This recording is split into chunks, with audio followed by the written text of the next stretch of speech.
আমার প্রেগনেন্সির প্রথম দিক থেকে আজ পর্যন্ত বাইরের ফাস্টফুড খাবারটাকে আমি একটু অ্যাভয়েড করেই চলে আসছি। হাই এভরিওয়ান, আমি অর্পিতা। আমার নতুন একটা ভিডিওতে তোমাদের সকলকে জানাই স্বাগত।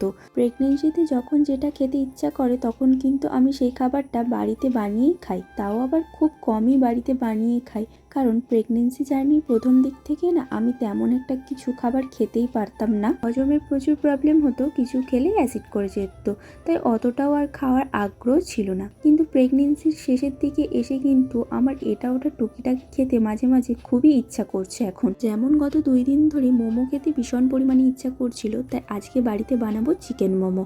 সকালে বোনকে দিয়ে কিছুটা পরিমাণে চিকেন আনিয়ে রেখেছিলাম, তো এখন বিকেল ওই 4টের মতো বাজে। এখন বসেছি মোমো সমস্ত কিছু প্রিপারেশন করে রাখতে। প্রথমেই চিকেনটাকে মিক্সার গ্রাইন্ডারে একটু মিক্সি করে নিয়েছি।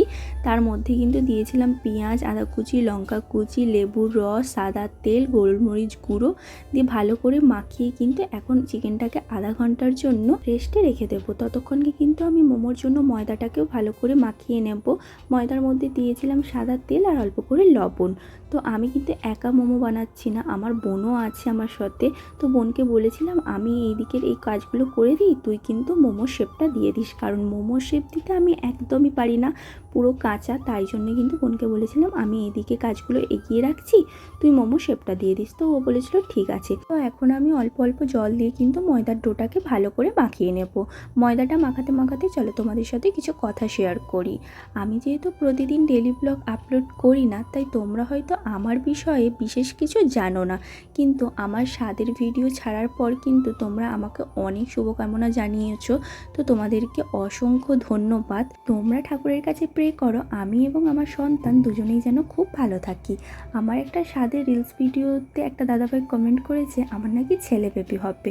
তো ছেলে বেবি মেয়ে বেবি যেই হোক না কেন তাকে যেন আমি সুস্থভাবে পৃথিবীর আলো দেখাতে পারি, এটাই ভগবানের কাছে একমাত্র প্রার্থনা আমার। মাংসটা ম্যারিনেট করে ময়দাটা মাখিয়ে তাকে আধা ঘন্টা রেস্টের জন্য রেখে দিয়ে চলে এসেছিলাম ছাদে। আর মা ছানা বানিয়ে দিয়েছিল, তো সেই ছানাটাই এখন ছাদে পায়চারি করতে করতে খেয়ে নিচ্ছি। আর এদিকে দেখো সূর্য অস্ত যাচ্ছে, দেখতে কতটা সুন্দর লাগছে। আধা ঘন্টা 45 মিনিট পর এখন চলে এসেছি মোমোটা বানাতে। আর আজকে মোমোটা বানাবো ছাদে উনুনে, কারণ এখন যা গ্যাসের সংকট, গ্যাস যা পাওয়া যাচ্ছে না, এখন যদি অত গ্যাস পুড়িয়ে মোমো বানাতে যাই তাহলে আমার মা কিন্তু আমাকে একদমই আর মোমো খেতে দেবে না। ময়দার ডো থেকে কিন্তু আমি ছোট ছোট মোমোর জন্য লিচিগুলো কেটে নিয়েছি, আর কেটে নিয়ে কিন্তু আমি এখন ছোট ছোট করে বোনকে বেলে দিচ্ছি।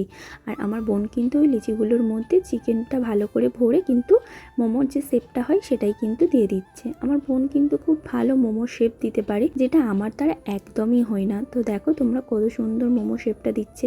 তাই বোন না থাকলে না একদমই মোমো বানাতে ইচ্ছা করে না, কারণ আমি সমস্ত কিছুটা রেডি করে ফেললেও মোমোর শেপটা কিন্তু একদমই দিতে পারি না। তাই জন্য বোন যখন বাড়িতে থাকে তখনই কিন্তু আমি মোমো বানাই। তো চলো এরকম করেই কিন্তু এক এক করে আমরা সমস্ত মোমোগুলো বানিয়ে নেব। আর মোমো বানাতে বানাতে কিন্তু বেশ অনেকটাই সন্ধে হয়ে গেছে, প্রায় মোমো হয়েই এসেছে, আর হাতে গোনা কয়েকটা বাকি। মোমোর লেচিগুলো আমি বেলে দিয়েছি, এরপর বোন এক এক করে সব শেপ দিয়ে নেবে মোমোর। তো তৎক্ষণকে আমি মোমোর যে স্যুপটা হবে তার জন্য কিন্তু কয়েকটা রসুন ছাড়িয়ে নেব। সেই সময় কিন্তু আমার হাজব্যান্ডও ফোন করেছিল, তো তাকে ভিডিও কল করে দেখাচ্ছিলাম যে আজকে আমাদের মোমো পার্টি হচ্ছে।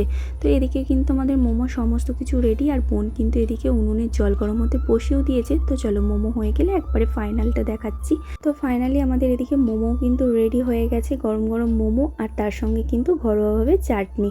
চলো খেয়ে দেখি কেমন হয়েছে। দেখো বাড়িতে কোনো জিনিস বানালে সেটা কিন্তু দোকানের মতো দেখতেও অত ভালো হবে না, আর দোকানের মতো খেতেও কিন্তু অত টেস্টি হবে না। কারণ দোকানের মতো কিন্তু অত ঝাল মশলা তেল দিয়েই কিন্তু বাড়িতে আমরা বানাই না, আমরা অল্প কম তেল মশলা দিয়েই কিন্তু বাড়িতে সমস্ত খাবারটা বানাই। আজকে বাড়িতে বানানো মোমো আর ঘরোয়া চাটনিটাও কিন্তু খুবই সুন্দর হয়েছিল, জাস্ট অসাম। তো আজকের ভিডিওটা এই পর্যন্ত, সবাইকে টাটা।